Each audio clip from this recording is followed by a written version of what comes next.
como tú lo veas. Una visita, si quieren hacer. Después de esto... Queda la visita a los depósitos de la colección también.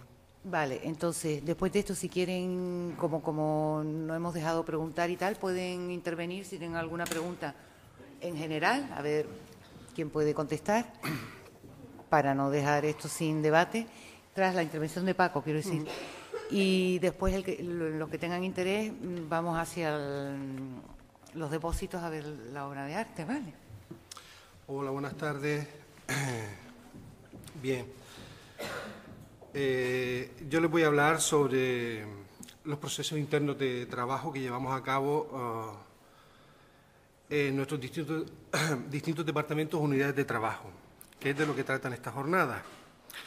Esto es hablar, en el caso de la biblioteca, centro de documentación, de la cadena documental o proceso documental.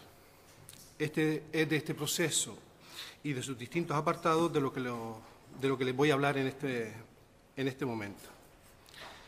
Decirles que cuando estamos inmersos en el proceso de ejecución física e intelectual de la cadena documental, esta se convierte también en una cadena humana de trabajo, donde cada una de las personas que lo integran, compañeros y compañeros de otros departamentos, realizamos unos procesos de trabajo en cadena los cuales no llegarían a buen fin sin la complicidad entre sus miembros.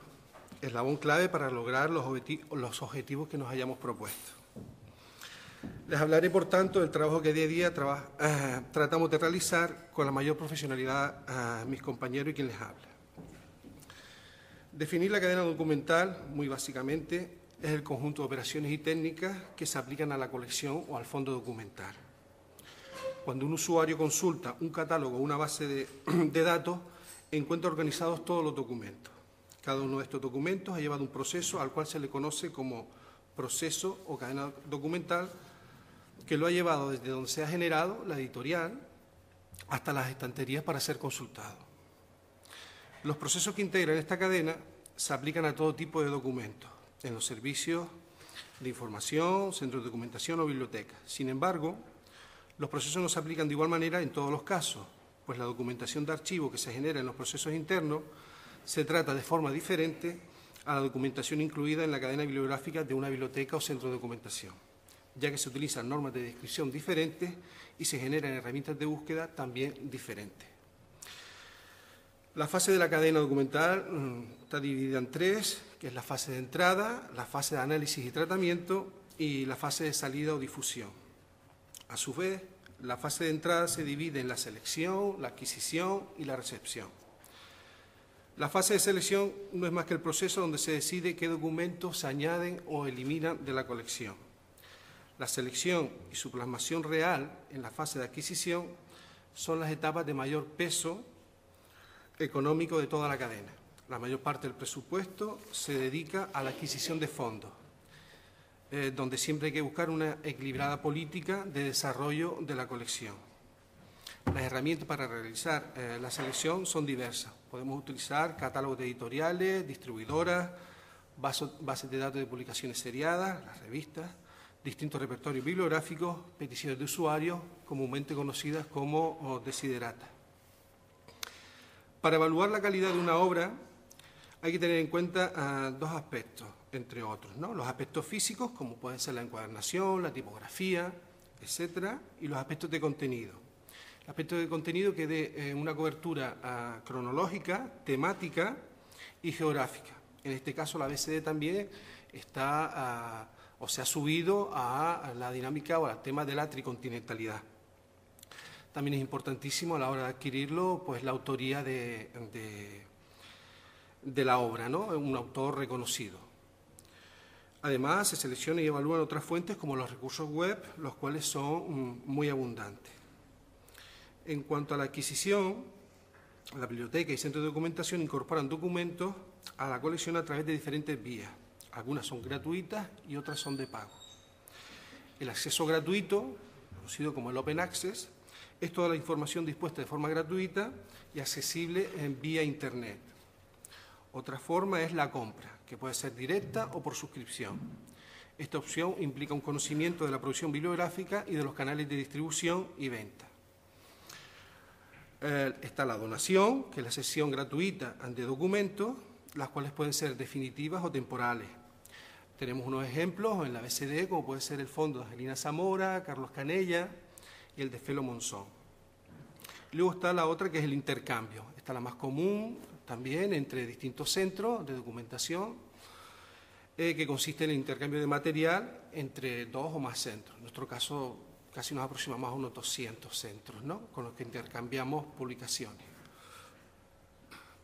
Al fin y al cabo es lo que hace visible la producción o la exposición o el producto que se haya llevado aquí en el exterior. Se pueden intercambiar duplicados, publicaciones propias, etc. No es un procedimiento totalmente gratuito, pues los costes de transporte y la manipulación del material es costoso.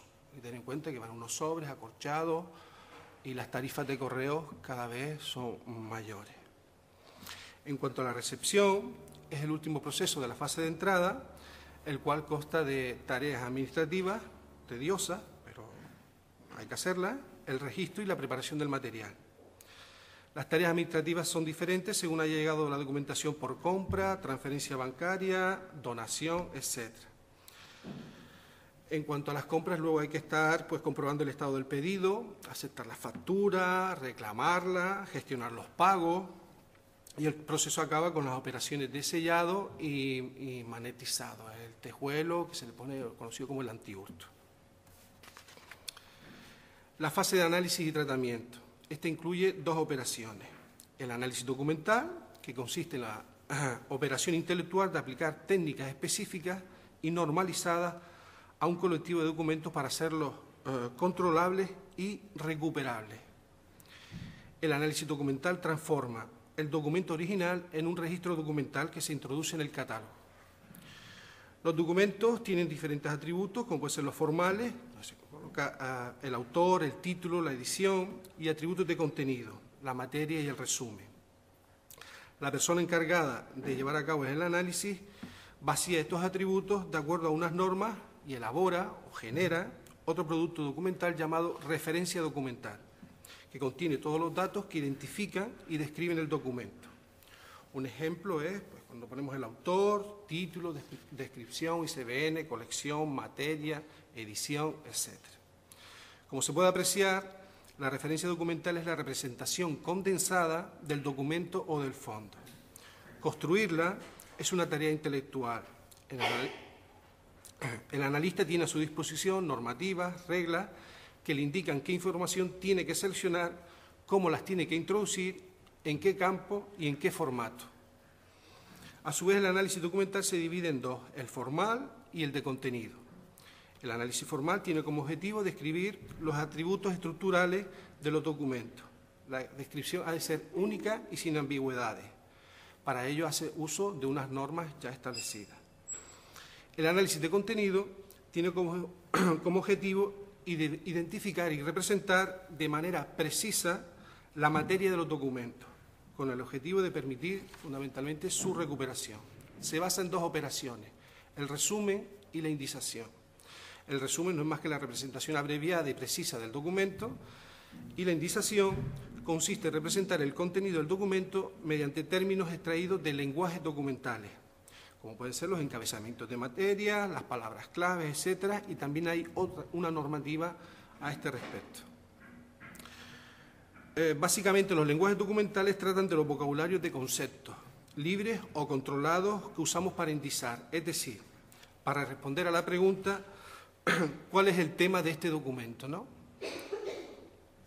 En bibliotecas y centros de documentación, los lenguajes documentales más habituales son los sistemas de clasificación, la conocida CDU, la clasificación decimal universal, las listas de autoridades, las listas de encabezamientos de materia, tesauros, etc. Respecto al procesamiento técnico, se ocupa de ordenar y conservar los documentos en óptimas condiciones. Luego está la asignatura topográfica, que es el código que identifica cada material en las salas y de estantería. Ese tejuelo blanco que ustedes ven, que tiene ahí un código alfabético numérico. Está muy estrechamente relacionado con la gestión del espacio y la ordenación. La fase de salida o de difusión. La misión de la cadena documental es ofrecer el fondo documental al usuario. Para hacerlo pone a disposición del mismo un conjunto de instrumentos para la búsqueda y un servicio